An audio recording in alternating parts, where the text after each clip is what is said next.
أعوذ بالله من الشيطان الرجيم بسم الله الرحمن الرحيم وعلى الذين يطيقونه فدية طعام مسكين.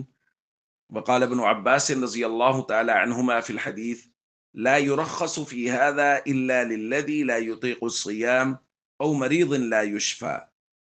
رواه النسائی.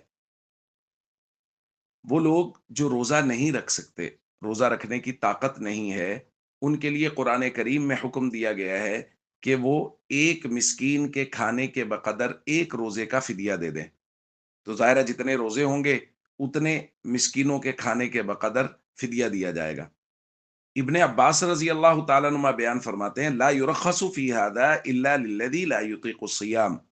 اس آیت میں رخصت صرف ان لوگوں کے لیے ہے جو روزہ رکھنے کی بالکل طاقت نہیں رہتے، اتنے بوڑھے ہو گئے کہ اب روزہ نہیں رکھا جا سکتا.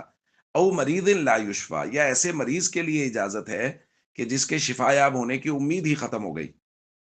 اس کے علاوہ کوئی آدمی فدیہ نہیں دے سکتا.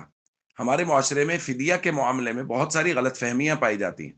کوئی آدمی اچانک رمضان میں بیمار ہو گیا اور وقتی طور پہ وہ روزہ نہیں رکھ سکتا، تو وہ کہتے ہیں کسی مسکین کو کھانا کھلا دو، کسی غریب کو روزہ رکھوا دو، تو بس فدیہ ادا کر دو، کافی ہے. یاد رکھیے یہ فدیہ کافی نہیں ہے. جو آدمی بیمار ہوا ہے اور وہ اس کے صحت یاب ہونے کی امید باقی ہے، وہ فدیہ نہیں دے سکتا. اس کے لیے صحت کے دنوں میں قضا کرنا ہی لازم ہے.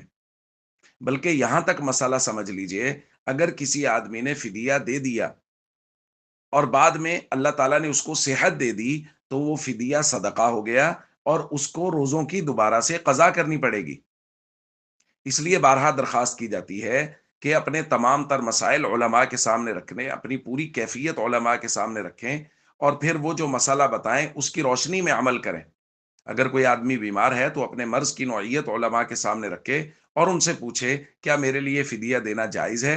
پھر جو مسئلہ وہ بتائیں اس کے مطابق عمل کیجیے.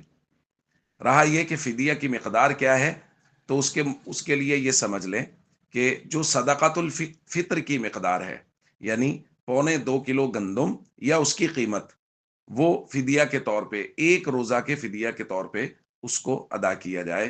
تو یہ تمام تر مسائل ہیں، ان کو رمضان سے پہلے ہی سیکھ کے ان کے مطابق عمل کرنے کی کوشش کی جائے. السلام علیکم ورحمۃ اللہ وبرکاتہ.